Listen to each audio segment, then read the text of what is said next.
Bab 140. Makasih, Yu. Riri menimpali dengan suara tercekat. Saudara tiri yang dulunya kerap disakiti, ternyata kini adalah orang yang paling tulus pada dirinya. Oh, iya. Keponakanku mana? Tanya Ayu antusias. Di inkubator, Yu. Berat badannya masih kurang, jawab Riri. Aku minta izin lihat dulu keponakanku, boleh? Ayu bertanya lagi. Riri langsung mengangguk. Tentu saja boleh, jawab Riri dengan perasaan haru melihat begitu antusiasnya Ayu untuk melihat bayinya. Sementara Romi dan ibunya pun belum melihat darah daging mereka. 114. Ayo, Mas, kita minta izin suster untuk lihat keponakan kita dulu sebentar, ajak Ayu pada Davin. Bos, aku langsung pamit, ya. Mau langsung pulang. Ricky menyela begitu majikannya hampir keluar ruangan. Oke. Davin menyahut pendek karena tangannya ditarik oleh Ayu untuk segera keluar. Ricky yang tadi sudah sempat berpamitan pun, langsung keluar dari ruangan. Meninggalkan Riri dengan Romi dan Bu Riana. Heh, awas saja kalau kamu berani ngadu macam-macam sama saudaramu itu. Ancam Bu Riana. Sekarang, keluargamu itu sudah jadi beban untuk Ayu dan Davin karena bapakmu yang tak lagi bekerja.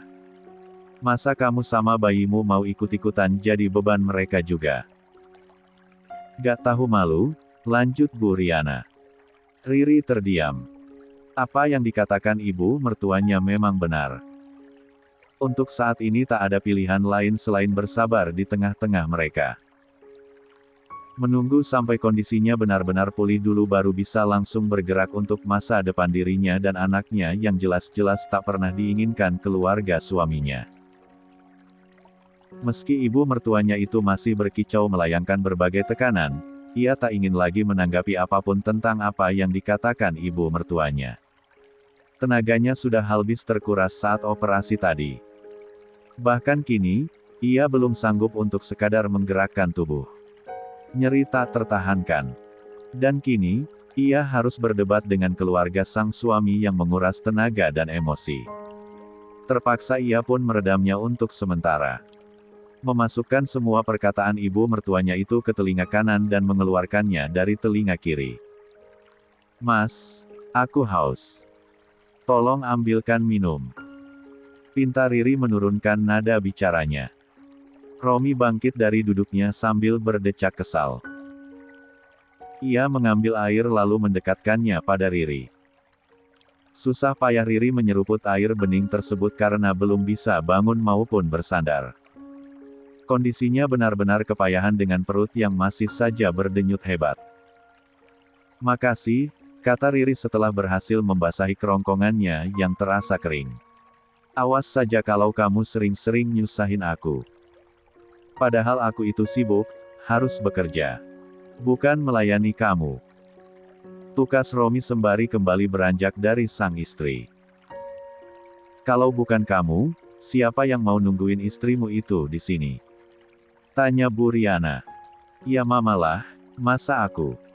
Aku mana bisa ngurusin wanita yang abis lahiran, jawab Romi enteng. Loh, kok, mama?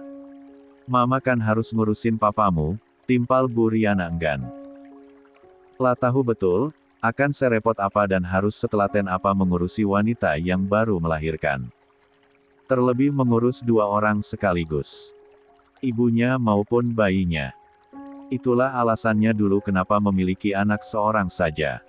Karena ia trauma dengan segala macam kerepotannya. Papa sudah besar, gak perlu diurusin segala, balas Romi cepat.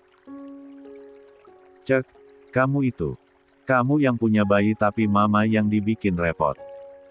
Makanya kalau belum siap tuh jangan sok-sokan bikin bayi. Dikiranya gampang apa ngurusnya, omel Bu Riana. Udah deh, Ma. Sekarang kan sudah terlanjur. Mending mama diam. Entar tiba-tiba Ayu dan suaminya muncul. 115. Lagi, kan berabe, timpal Romi tak ingin disalahkan. Bu Riana hanya bisa mendelik. Apa yang dikatakan putranya itu benar. Ia tak boleh terlalu banyak bicara selama Ayu sedang berada di sana. Sementara di tempat lain, Ayu dan Davin sedang memperhatikan bayi merah yang ada di dalam box inkubator. Mata keduanya menatap haru pada bayi berjenis kelamin perempuan tersebut. Lucu ya, Mas. Cantik seperti ibunya. Gumam Ayu dengan mata berkaca-kaca. Ingin sekali ia menyentuh kulit bayi itu. Hanya saja tak mungkin sebab mereka hanya bisa mengamati saja. Sabar. Kita juga sebentar lagi akan segera memiliki yang seperti itu, timpal Davin sambil mengelus lembut kepala sang istri.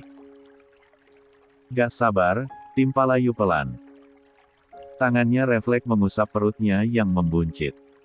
Pun bayi di dalamnya langsung memberikan respon dengan sebuah gerakan yang cukup kencang. Anak kita langsung nendang.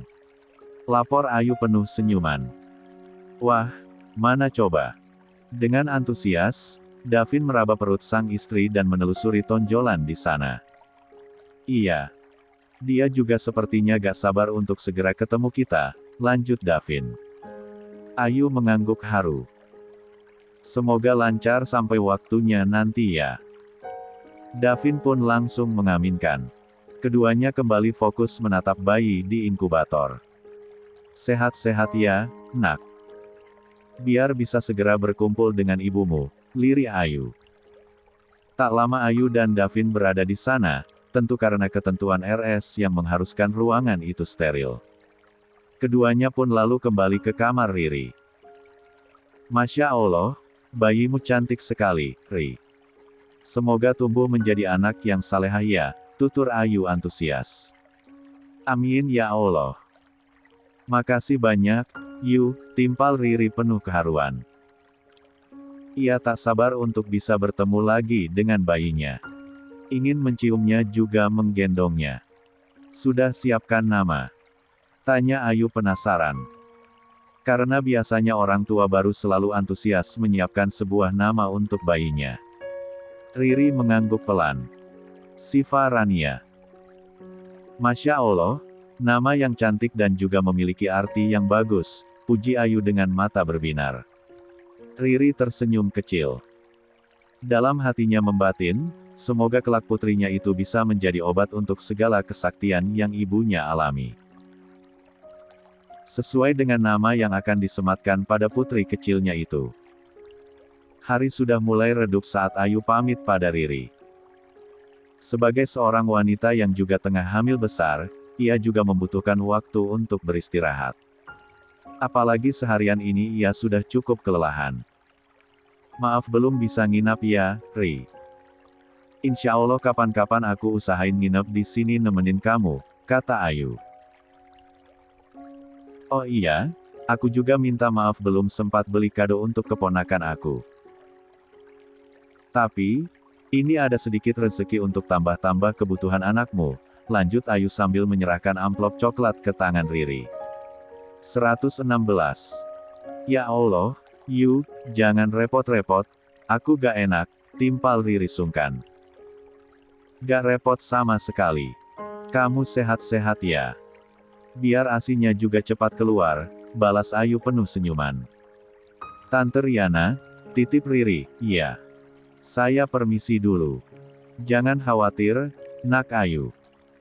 Ibu pasti akan menjaga Riri dan cucu ibu dengan baik, timpal Bu Riana dengan lembut. Ayu bersalaman dengan Bu Riana dan menangkupkan kedua tangannya saat berhadapan dengan Romi. Pun Davin yang juga berpamitan pada keluarga suami Riri. Makasih banyak loh nak Ayu, nak Davin untuk kedatangannya, ujar Bu Riana lagi masih memasang wajah ramah. Sama-sama, Bu. Mari, Assalamualaikum. Ayu dan Davin bergegas keluar dari ruangan itu. Sementara Riri hanya menatap kepergian saudara tirinya dengan perasaan berkecamuk. Tangannya masih menggenggam amplop coklat pemberian Ayu tadi. Sini. Riri langsung tersentak saat amplop itu disambar dengan cepat oleh Bu Riana. Wanita parubaya itu langsung mengeluarkan isi di dalamnya. Matanya pun langsung berbinar menatap lembaran merah berjumlah lumayan banyak di tangannya. Kembalikan, Ma. Uang itu mau Riri pakai untuk mencicil utang Riri pada Mas Riki, pinta Riri mengiba.